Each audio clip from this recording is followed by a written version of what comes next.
Under the rusted flyover of Tondo, Manila, where jeepneys roared past every few minutes and the smell of fried banana Q drifted from a nearby cart, two boys sat on a cracked plastic crate with a beat-up guitar between them. Miguel Reyes, 16, had a voice that could crack a room in half, soft 1 second and raw the next. Beside him, Rafael Bautista, 15, tapped a rhythm on an overturned bucket, his curly hair damp with the afternoon heat, his fingers already calloused from years of doing this exact thing, turning nothing into something. They called themselves unshakable. Street sound. It wasn't a name they picked because it sounded cool. It was simply what they were. Two boys who had nothing but noise, and somehow turned that noise into the only thing that fed their families some nights. Miguel's mother, Elena, worked as a laundrywoman, her hands cracked and raw from detergent and cold water, scrubbing other people's clothes from 5 in the morning until her back gave out each evening. She had raised Miguel alone since his father disappeared into another province years ago, chasing work that never materialized into anything more than silence. Elena never complained. She simply worked, and prayed, and hoped her son's dreams wouldn't die the way so many dreams did in their neighborhood. Rafael's story carried its own weight. His father had left for Saudi Arabia 3 years earlier, one of the millions of overseas Filipino workers who kissed their children goodbye at the airport and became a voice on a cracked phone screen instead of a hand to hold. The money he sent barely covered rent and food, and Rafael's mother, Corazon, took in sewing work at night just to make ends meet. Rafael missed his father in a way that felt like a permanent ache behind his ribs, and singing was the only place that ache went quiet. The two boys met at a public school in Tondo when they were paired for a class project neither of them wanted to do. Instead, they'd ended up humming a tune Miguel made up on the spot, and by the end of the afternoon they'd written half a song. From that day, they were inseparable. School during the day, the streets in the afternoon, and dreams at night that neither of them said out loud, afraid that speaking them would somehow make them less real. They buskied wherever people gathered outside churches after Sunday Mass, near jeepney terminals, at the edge of markets where vendors would sometimes toss a few coins into their open guitar case, sometimes a piece of bread, sometimes nothing but a nod and a smile. Some days were good.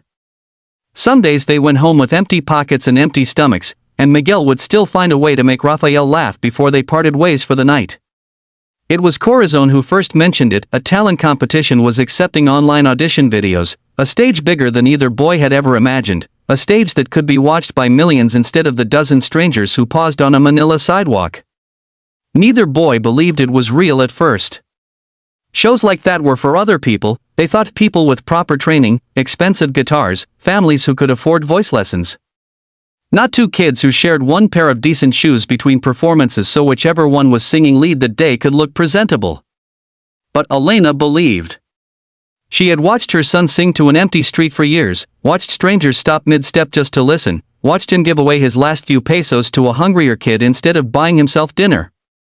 She scraped together enough for the phone data required to submit the audition video, standing outside a neighbor's house at midnight because that was the only time the Wi-Fi signal was strong enough to upload the file. When the confirmation message finally loaded on the cracked phone screen, she sat on the curb and cried the kind of tears that come from years of carrying more than one person should have to carry alone. The letter came weeks later. Unshakable had been selected to audition live. It felt like a dream neither boy dared say out loud in case saying it would break the spell. Elena sold a small gold necklace, the one thing she owned that had ever been worth anything, to help pay for their travel. Corazon sewed new shirts for both boys by hand, staying up 3 nights straight so the stitching would be perfect, so her son would look like he belonged on that stage even if his heart was pounding loud enough to hear. The morning of the audition, Miguel stood backstage in a hallway that felt too big, too bright, too clean for two boys who had learned music on broken concrete. Rafael's hands shook so badly he nearly dropped the guitar. Miguel gripped his shoulder the way he always did before a hard day on the streets and said the same thing he always said, "Teo Teo Lang. Just us, like always." It was enough. It was always enough. They stepped out into lights brighter than anything they had ever known. The judges' panel sat ahead of them, for strangers who held the power to send them home or change their lives in 4 minutes flat. And there, at the center, sat Simon Cowell, the man whose reputation for brutal honesty had reached even the alleyways of Tondo through grainy phone videos the boys had watched huddled around a single screen, dreaming of a moment like this one. "What are your names, and where are you from?" Simon asked, his expression unreadable, arms folded. I'm Miguel, this is Rafael. We're from Tondo, Manila, in the Philippines, Miguel answered, his voice steadier than he felt. And what do you do? We sing on the streets, sir.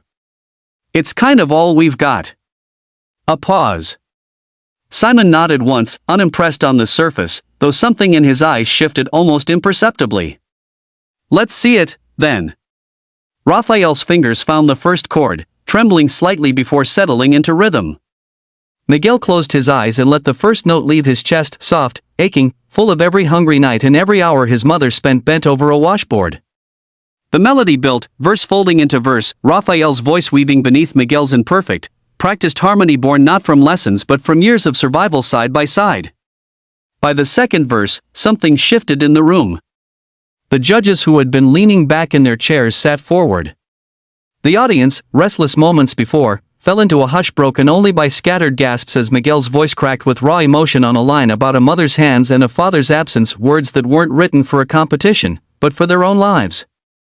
Rafael's voice rose to meet him, the two of them no longer performing but simply being, laying every unspoken ache bare in front of strangers who suddenly didn't feel like strangers at all. Somewhere in the crowd, a woman wiped her eyes. Another judge pressed a hand to her chest.